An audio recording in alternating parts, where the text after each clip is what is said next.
Welcome to the deep dive.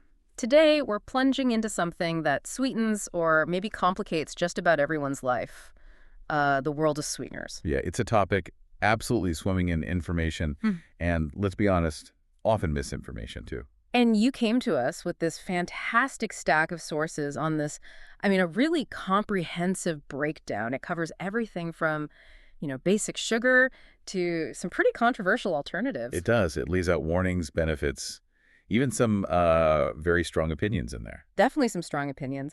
So our mission in this deep dive is to grab that material, kind of cut through the noise because there's so much marketing fluff around sweeteners, right? Absolutely. And really zero in on what you actually need to understand. Like, what are these things? How does your body react? And crucially, which ones might help you reach your health goals versus, maybe setting you back. Exactly. We'll explore everything the source covers, the sugars we all know, maybe don't love so much, Right. the so-called natural options, the ones causing a stir, and then there's a category the source basically puts on the hard pass list. Okay, get ready for some details that might genuinely surprise you about what's lurking in your food. Hopefully, you'll get a clearer path through all the sweet stuff. Yeah, it's really about empowering you to make informed choices. Okay, then, let's unpack this. Let's kick things off where most people start, right? Like at the grocery store shelf with the classics, the straight up, familiar sugars. Mm-hmm. Your source material lists the usual suspects: powdered sugar, cane or turbinado, brown sugar, and, high fructose corn syrup. The ones we see or sometimes don't even notice on ingredient lists everywhere. And the fundamental point your source makes about this whole group, basically, any word ending in O's, glucose, fructose, sucrose, maltose. Lactose, yeah. Yeah, all of this, it's a sugar. That little O's ending is like a big red flag when you're reading labels. It tells you, okay, this is sugar in some form. Now, importantly, the source doesn't just say, sugar is evil, run away. Your body does need glucose. Your brain especially needs it for fuel. Exactly. It's a vital carb, a macronutrient. Sugar isn't inherently bad in, small necessary amounts. Right.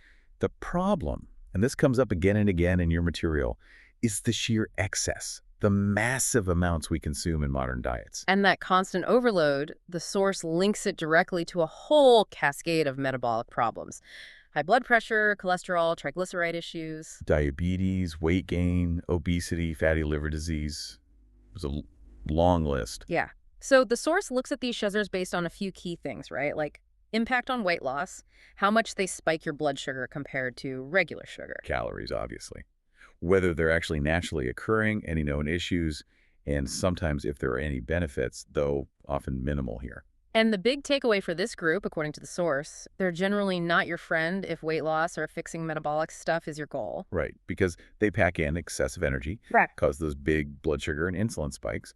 Which then leads straight to storing fat, especially as triglycerides, the source mentions. Yeah, triglycerides come up a lot. And while these sugars are technically natural and maybe useful for, say, an athlete needing quick fuel, Sure, in context. right? But for most of us living modern, often sedentary lives, we just consume way too much. Overconsumption is the real villain here. And the source digs into some surprising details even within this classic group. Powdered sugar, for instance. I thought it was just fine sugar. Nope. The source points out it's regular sugar mixed with cornstarch, and that cornstarch is often GMO. Oh. Plus, that starch actually makes it spike your insulin and blood sugar even faster than plain sugar. Oh, okay. So not naturally occurring in that form either. Definitely not. Mm. Then you have cane or turbinado sugar. We might think, oh, less processed, maybe a bit better. Yeah, sounds healthier. But the source says, nope, pretty much the same impact as regular white sugar, just less refined. Still naturally occurring, sure, but still problematic when you overdo it. And brown sugar, that's got molasses. That's good, right? Well, it's often just white sugar with molasses added back in. So yeah, the molasses part is natural, but the final product isn't how it starts. The source links it to metabolic issues too, with no real benefit besides taste. Okay, and then there's the one the source calls the mother of them all to avoid: high fructose corn syrup, HFCS. Yeah, that gets a big dark red warning in your notes. It's absorbed nearly twice as fast as regular sugar. Twice as fast. Yeah, highly processed, totally unnatural in its final form. And a huge reason to avoid it, the source points to HFCS as a major driver behind the explosion of fatty liver disease. That's a big connection made in the material. Plus, concerns about heavy metals from the processing. Yikes is right. So the clear message from the source on these classic sugars, if you're working on metabolic health, these are the ones you really want to cut back on or find alternatives for. They're kind of the baseline problem we're trying to solve. All right, let's shift gears. Let's move into a category that sounds healthier. Natural sugars. Yeah. These come from nature, but as the source points out, they're still fundamentally sugar. We're talking maple syrup, honey, dates, molasses, coconut, or palm sugar. Right. The key concept the source presents here is that these are food by God, naturally occurring. Your body recognizes them, and that's framed as a positive thing. Okay, that sounds good. But here's the catch, and it's a big one the source really emphasizes. They still cause significant insulin and blood sugar spikes. Yep. And they still contain calories. No free lunch here. So if your main goal is weight loss or getting blood pressure or cholesterol under control or managing type 2 diabetes, the source actually says you should probably avoid these initially. Yeah, that initial avoidance phase is key according to this perspective. It's about giving your insulin receptors a breather, letting them heal. The source uses that great analogy like giving the overworked Amazon delivery guy, which is insulin, some time off. Exactly. Let the system reset, become more sensitive to insulin again. The long-term goal, the source suggests, is to be able to bring these back in moderation, because they are real foods, often with other benefits. Right. Let's look at some specifics. Maple syrup. Natural, yes, requires boiling down. Big insulin spike, has calories. But the source highlights minerals. Minerals, yeah. Calcium, iron, magnesium, potassium, zinc, copper, manganese, more than honey, apparently. And darker syrups tend to have more. Interesting. Honey, straight from the bees. Sugar spike, calories, check, check, but benefits. The source mentions studies showing it helps lower LDL cholesterol. Right, the bad cholesterol. And Manuka honey is noted for wound healing. Plus, maybe a potential benefit for seasonal allergies if you use raw, local honey. Okay. Dates. Natural fruit, like a fig, has calories. But surprise, the source says these can cause the highest sugar spike of this whole natural group, sometimes more than regular sugar. Wow, more than sugar. Yeah. They are packed with antioxidants, which is great, but that massive blood sugar hit might mean you sideline them during active weight loss. Good to know. Molasses, especially blackstrap molasses. Oh. It's a byproduct of boiling sugar cane or beet. Right. Components are natural, but it's, combined. Blackstrap is triple processed. But interestingly, the source finds it has a lower blood sugar spike than sugar. Oh, okay. Lower than sugar. Yeah. Plus antioxidants. And it's rich in minerals, iron, calcium, magnesium, potassium. Good for anemia, bone health, maybe even helps with constipation. So molasses has some legit points. Coconut or palm sugar, naturally occurring. These actually score best in this group, according to the source, for weight loss blood sugar impact. About half the spike of regular sugar. Still provides sugar and calories, though. But the unique benefit here, the source says, is they contain some healthy fats and fiber. Which is unusual for a sweetener. Right. Good for cell health, detoxification support. Palm sugar apparently has a slightly better glycemic index than coconut. So the story with these natural sugars seems to be they're real food, which is good, but they still pack a punch with sugar and calories. Best reserved for after you hit those initial metabolic goals, used moderately, not a free-for-all replacement. Exactly. It's about strategic timing and just understanding their impact. Okay, let's shift again. We're moving into a category people often turn to during that active health improvement phase, natural sweeteners. These are often extracted from foods, processed differently, but generally have less impact on blood sugar and insulin. Right. These are the ones often marketed for weight management or blood sugar control. Things like tapioca maltodextrin, regular maltodextrin, we'll get into the difference, Right. agave, fruit juices, brown rice syrup, monk fruit, stevia, yakan, xylitol, sorbitol, allulose. Quite a list. It is. Let's start with the ones the source seems to favor most, generally because they have a lower glycemic impact. Monk fruit seems to be high on the list. It comes from a fruit. The source presents it as weight loss friendly, low to zero glycemic index, no calories. Naturally occurring, which is a plus. The source's main caution, though, it's often blended. Yeah, frequently mixed with other things, especially erythritol, which we'll discuss next. So the advice is look for pure organic extract if you can find it. And potential benefits. Yeah. Antioxidant, anti-inflammatory, even antimicrobial properties. So maybe some actual health perks. Potentially. Yeah. Stevia is another favorite. From a plant leaf, same story. Weight loss friendly, low zero GI, 0 calories, naturally occurring. And the same warning applies. Watch out for blends. Exactly. Often mixed with corn derivatives like dextrose or maltodextrin or erythritol again. Pure leaf extract liquid or powder is what the source recommends looking for. Benefits mentioned include potentially helping cholesterol and being good for your teeth. Any downsides? Can cause some digestive upset, gas or bloating if you use too much. Okay. Yacon fruit. This one's less common, maybe. A root or tuber. Yeah, less common. Source says it's weight loss friendly because it doesn't spike blood sugar significantly. It does have some calories, though, more than monk food or stevia, naturally occurring. And its big selling point. It's a good prebiotic. It feeds your good gut bacteria. Oh, interesting. But there's a caveat. Yeah, it's not FODMAPs friendly. So if you have SIBO or significant digestive issues, the source says maybe avoid this one. Good heads up. Allulose is another one popping up more. Yep. Lower calorie, doesn't spike sugar much, seems good for weight loss. It's about 70% as sweet as sugar. Naturally occurring, sort of. It is found in small amounts in things like figs and raisins. But the stuff you buy is usually extracted using enzymes, often from fructose sources like corn. So the processing makes it less straight from nature, as the source puts it. Potential issues. Like others, maybe some GI distress if you overdo it. And sourcing matters look for non-GMO. But benefits mentioned include possibly stimulating fat loss and being easier on the liver than pure fructose. Okay. Your notes also mention sugar alcohols here, specifically xylitol and sorbitol. Right, these often get lumped in. Big caution. Can cause digestive issues, bloating, gas, diarrhea, especially for people with IBS. They do have calories. But they occur naturally. Yeah, in fruits, birch trees, corn. Their main benefit is they're good for teeth. Yeah. That's why they're in sugar-free gum and toothpaste. Also mentioned benefits for bone and immune health. Caveats. Xylitol often comes from corn, so potential GMO issues. And again, processing is involved. Okay, so those are the potentially helpful ones. Now let's look at the less favored options in this natural sweetener group, the ones the source flags for caution or avoidance, especially during weight loss. Right. First up, regular maltodextrin, usually from corn. This one sounds innocent, but the source gives a major warning. Yeah. What's the issue? It's highly processed, often GMO, potentially treated with glyphosate. And here's the kicker. The source says it spikes blood sugar faster and higher than actual sugar. Wait, higher than sugar? How is that possible? Yeah, sometimes 30, 40 points higher on the glycemic index, according to the source. Wow. So definitely not weight loss friendly, not naturally occurring in this processed form. Wow. Problem cited. Potential negative impacts on brain health. That massive insulin spike, GMO concerns, allergens from corn or wheat.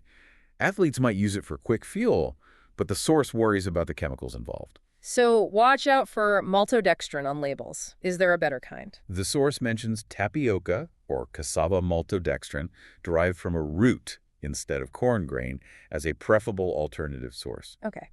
Agave. This one had a real health halo for a while. It really did. Yeah. Marketed heavily as natural and healthy. It comes from a plant, has calories. But the source is very clear. It is not friendly for weight loss. Why not? The big problem is it's about 90% fructose. That overwhelms the liver, similar to high-fructose corn syrup, drives up triglycerides, contributes to fatty liver. Right. It's way more concentrated fructose than you'd find in, say, a whole piece of fruit. So that whole health halo was maybe based on a misunderstanding of fructose. That's strongly what the source material suggests, yeah. A bit of misleading marketing, perhaps? Okay. Fruit juices and concentrates. Seems natural, it's just fruit, right? Naturally occurring sugars, yes. They have calories. But the source flags them as not helpful for weight loss during that initial healing phase. Why? Because the processing strips out all the fiber from the whole fruit. You're left with concentrated sugars that hit your bloodstream fast, spiking insulin and blood sugar. So whole fruit, good. Juice, not so much, at least initially. Pretty much. The source says juice might be okay after you've reached your metabolic goals, especially if it's from lower sugar fruits like berries or grapefruit. But fiber is key. Got it. Brown rice syrup. I see this in a lot of natural snack bars and candies. Yeah, it sounds wholesome. But the source gives this one a hard pass for weight loss. Your material says it has one of the highest sugar spikes of almost anything, a glycemic index near 100. Whoa, 100. That's like pure glucose. Pretty much. Yeah. Lots of calories, essentially zero benefit according to the source. The processing turns rice into syrup, raises concerns about chemicals, pesticides, GMOs, big negative impact on the waistline goals. Wow. Okay, so this natural sweeteners category is a real minefield. some potentially useful tools like monk fruit and stevia, if you get the pure stuff, Right. but also some major pitfalls like regular maltodextrin, agave, and brown rice syrup, even though they sound natural. It absolutely shows you need to look beyond just the front of package claims and understand how these things actually affect your body. Read those ingredient lists. Which brings us perfectly to the sweetener that's been making all the headlines lately, erythritol. Ah, yes, the controversial one. Your source places this one in a kind of gray area, right? Bridging natural and artificial because of all the recent buzz. Exactly. It is a sugar alcohol, like xylitol, and it does occur naturally in small amounts in some fruits, grapes, pears, watermelon, and also mushrooms, fermented foods like soy sauce. And why did it get so popular for people managing sugar or calories? What was the appeal? Well, the source explains that most of it, like 90%, gets absorbed but then just passes through you. It's excreted in urine pretty much unchanged within 24 hours. So your body doesn't really use it for energy? Largely, no. It doesn't break down into glucose significantly, so it doesn't cause that blood sugar spike. It was seen as this great, almost calorie-free, zero glycemic option. Okay, sounded good. But then came the headlines, linking it to strokes and blood clots. Big, scary stuff. Very scary headlines, yeah. A specific study published those findings.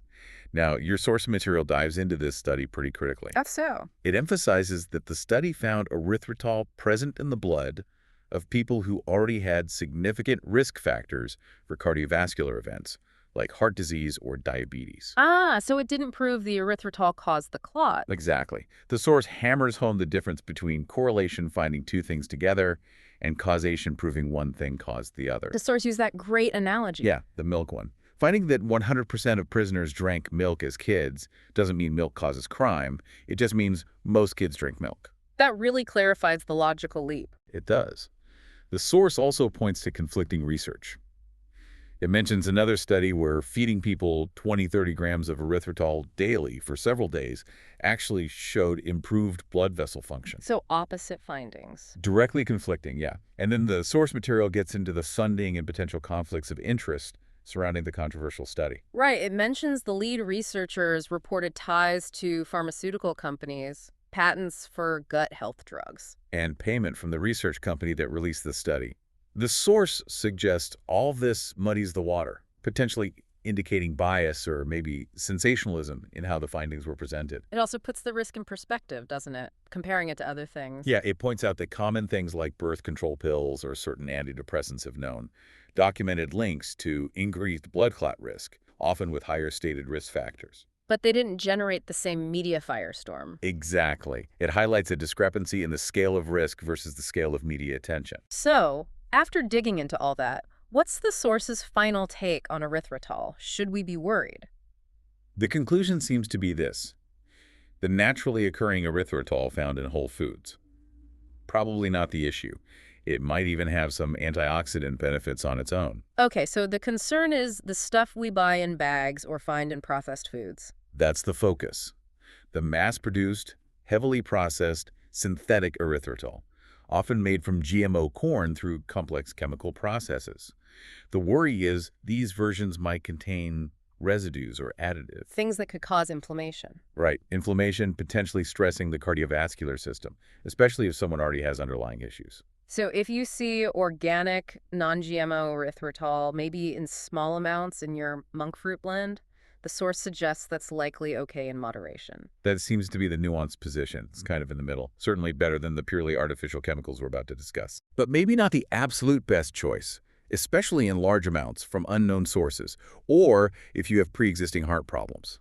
The message isn't panic. It's more, be aware of the source and the quantity. That's a much more balanced view than just erythritol is dangerous. Context and processing really seem to matter here, according to the source. Which leads us nicely, or maybe not so nicely, to the final category. The one your source puts firmly on the absolute no list. The straight-up artificial synthetic sweeteners, made in a lab. Yeah, the big names. Aspartame, you see it as NutraSweet, equal. Sucralose, Splenda. ACE-K, acyl potassium. And saccharin, sweet and low. And the source's warning here is pretty blunt. Extremely blunt. These are chemicals. They never occur in nature. The source presents them as known toxins that should just be avoided, period. Okay. Why the strong stance? The main reason cited seems counterintuitive. They aren't actually friendly for weight loss, even with 0 calories. Right, how does that work? The source explains it through something called the cephalic phase response. Cephalic phase. Basically, your brain and body react just to the taste of sweetness. You taste something intensely sweet, your body goes, okay, sugar's coming, and releases insulin to handle it. The source uses that analogy of a football player ready to tackle the incoming glucose. Okay, insulin is ready. But then, no sugar actually arrives because it was an artificial sweetener. So your blood sugar can actually drop because the insulin has nothing to do. And doing that repeatedly is bad. The source suggests that over time, these repeated false alarms can mess with your insulin sensitivity, potentially leading to insulin resistance, and could even make you hungrier or promote weight gain. Wow. So that diet soda might actually be working against weight loss goals in the long run. That's the strong implication from the source material. Plus, they're broadly linked to inflammation, metabolic disorders, and other specific health concerns. Let's hit a couple of specifics because the source has some shockers. Aspartame. Linked to various conditions noted for raising cholesterol, flagged as a brain disruptor and an allergen. Sucralose. Splenda. Yeah. The ads used to say, made from real sugar. Yeah, that was clever marketing. Your source material pulls back the curtain on that. It's actually made through a complex 13-step biochemical reaction, starting with sugar, involving chlorine compounds. Chlorine? Yes. And the source says it's not heat stable. There's an increased cancer risk noted if it's heated.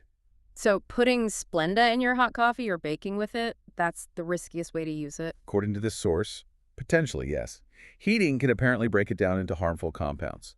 The processing itself is highlighted as creating inflammation. Okay. K-asulfame potassium. That sounds almost healthy because of the potassium. Doesn't it? But the source warns against it strongly, says it can impair mental functions, linked to certain cancers, inflammatory, and it's sneaky, popping up more and more in protein powders, drinks, supplements. You really have to check labels. And the last one, saccharin, sweet and low. The source has a very memorable description of its origin. Memorable indeed. Your material states it is a derivative of coal tar. Coal tar. Okay, yeah, I think that says it all. The source seems to think so too. Adds links to certain cancers and inflammation, just like the others. So the takeaway for this entire artificial category is crystal clear from the source. Avoid, avoid, avoid. Cut them out completely. They're chemicals, potentially toxic, and might even sabotage your weight loss efforts. That list is presented as a definite do not consume. Well, that was certainly a deep dive, maybe even a dizzying one, into the world of sweeteners. We really covered the map based on that source material you shared. We did. We saw that basic sugars are a problem, mainly because we eat way, way too much of them. Right. And then those natural sugars like honey and maple syrup, they're real food, which is good, but they still hit your blood sugar and have calories. Best used moderately after you've addressed underlying metabolic stuff. Then we looked at the natural sweeteners, things like monk fruit, stevia. Source suggests these can be useful tools during a health journey, but you've got to be careful about purity, sourcing, watch out for those blends. And erythritol, sitting in that controversial middle ground, the source's analysis really pointed towards the processed, mass-produced versions as the potential concern, not necessarily the small amounts found naturally. So awareness and source matters more than panic. Definitely a more nuanced take there. And finally, the artificial chemical crew, aspartame, sucralose, ACE-K, saccharin. Your source could not have been clearer. Get these out of your diet. They're synthetic, linked to health issues, and might even mess with your weight goals. The overarching philosophy that comes through seems to be, try to reduce your overall need for intense sweetness if you can. Prioritize whole, real foods. Use those better-rated natural sweeteners strategically if you need them. And just become a super diligent label reader. Know what you're actually putting in your body. It really boils down to having the knowledge to make informed choices, doesn't it? It's not about depriving yourself of all sweetness forever. You have options. You just need to know which ones actually align with your goals. And just as importantly, which ones might be actively working against you. That was quite the journey through the sweet and sometimes not so sweet landscape. Hopefully, this deep dive, pulling directly from the source material you brought us, gives you, the listener, a much clearer picture. Some real actionable insights. It definitely shows how complex things can get behind those simple ingredient names and how much marketing can obscure the reality. It really does. And it raises a bigger question for me. With so many alternatives out there, often mixed together, often highly processed themselves, How truly clean can packaged sweet products ever really be? Hmm. Is the best path forward maybe less about finding the perfect substitute and more about, I don't know, retraining our palates, working to reduce that intense craving for sweetness altogether? That's definitely a thought worth chewing on, perhaps without the added sugar or Oh, sweetener. good one. Thanks for bringing us these fascinating sources to explore. It was definitely a dive worth taking. Always a pleasure. It's important stuff to understand. Until our next deep dive.